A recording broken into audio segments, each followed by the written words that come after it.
Hey guys, what's going on? So today I'm going to share with you my 5 best tips, practices to be doing, or you should have already done, or maybe do now before you launch any ads, especially on Google, but any advertising platform in general. Number 1, set up your conversion tracking. For many of the businesses we work with, we recommend using Google Tag Manager. Now, the reason for that is it helps keeps tags and information and data tracking all organized for your team to go in and make changes, but also any future designers, developers that come in, and they should be able to go in and look at the code and see what is set up. Make sure when you're setting up this tracking to differentiate between primary and secondary conversions. The reason for this is that you want Google or any of these advertising platforms, but in this case, we're going to be talking about Google. You want these platforms to know what is a real conversion event, meaning a primary conversion would be something like a purchase or a sale or a lead. Now, a secondary conversion would be something like an add to cart, initiate checkout, blog views, a view of content, scrolling down the page. Those are important to track, but I see a lot of times when I get into ad accounts, people have these added as primary conversions as well.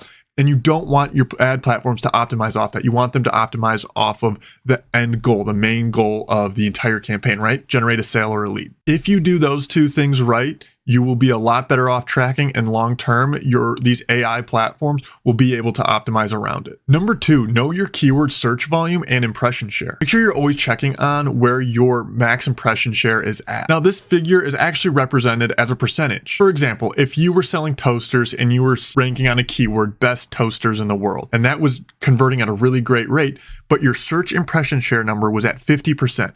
That means you're still missing out on 50% of other searches that you could be showing up for. Now, you need to reverse engineer this and say, okay, what's the cost per conversion on that? If we raise our budget on that keyword specifically, are we going to convert higher and things like that? So that's where you start to see real levels of scale.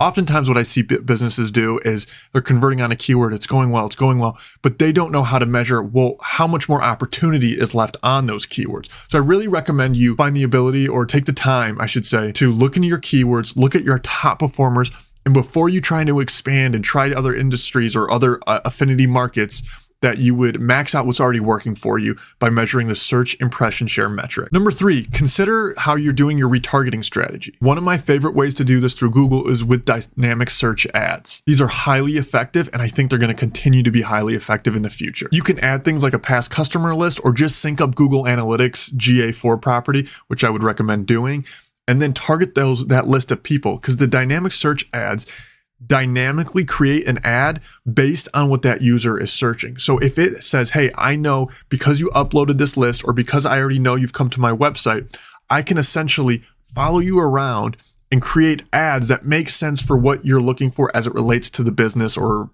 my offer. It's a super powerful tool when done right. But I would say before you get to that step, you need to make sure that you lay the foundation of some of the other things first. Number 4, understand your customer's lifetime value and average order value. I see a lot of businesses don't really understand exactly, hey, what am I actually paying to get the conversion? What is the return on it? What is the conversion rate? And what's the average order value? Or how long are those people coming around and repurchasing? Or how long is the subscription model? There's things like that you need to factor in when deciding how much you can spend on to acquire a new customer or reacquire a customer. For example, if you know a customer is going to stay with you for about 6 months, and the average order value, is about $150. If you can optimize around, hey, maybe we don't make that money back in that first acquisition, right? Maybe it cost $150 to get them in, but in that second month and third month, because 70% of those people continue to stay around, you can optimize or spend a bit more money to get that higher value customer or user. This is where scale becomes a lot faster and bigger when you understand how far out most people can come, and you can start working on that back end a little bit more to make sure you're retaining them even longer. What does that do? It allows you to even spend more to be able to acquire more customers or try different marketing techniques and things like that. And number 5, I think this is one of my favorites, but please optimize your landing pages as much as possible. Now, I've seen a lot of people talking about it. This is how Google ranks your page. You need to do this, and this. The number one thing, in my opinion, that I have seen that affects your ranking and how ads perform is how easy the information is for those users to find. So if I will go back to my toaster example, if I'm looking for a really great toaster, and then I go and I see information all about computers, that's not relevant. So you need to make sure, one, you have relevant content. It's really easy to navigate and find information and sign up or call or things like that. And Google knows. Google has the ability to see how easy it is for users to find what they're looking for. So I really recommend spending time on that and making sure that you don't need to add in all the bells and whistles and have all the pop-ups and all the chat windows. Those kill a lot of websites, load speed, they kill a lot of customer satisfaction and things like that. So really take it in, figure out how easy it is to find it, and put yourself in your customer's shoes of what they would really need to kind of get to the next level of what you're trying to help them with.